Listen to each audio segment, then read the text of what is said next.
Sangpen To Zeisu Sun lesan khawllo phatna ngah zongin lunggulhna cing thei tuanlo Siangtho Zeisu hehpihna tehpih omlo neilo mawhna suak Mawhnei Pasian hehna singkhuam tungpua To Zeisu ngah lian huai huai itna'n Sangpen To Zeisu nong hehpihna Kakol kitol kyain Katang khau kita zo Kay suak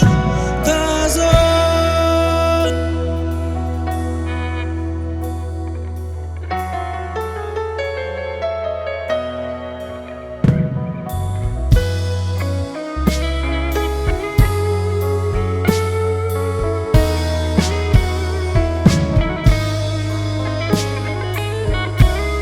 Vantung ten Zeisu Sangpen To Zeisu Sun lesan khawllo phatna ngah zongin lunggulhna cing tuanlo Siangtho Zeisu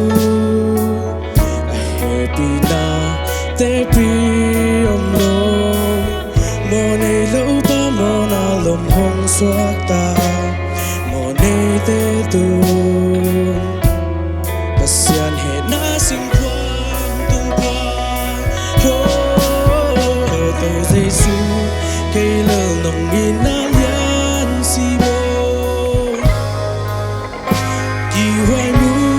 huai huai ngah itna'n Sangpen To Zeisu nong hehpihna kita zo katang khau kita zo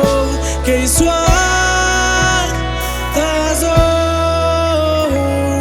kakol kitol kyain katang khau kita zo kay suak ta zo lung đâm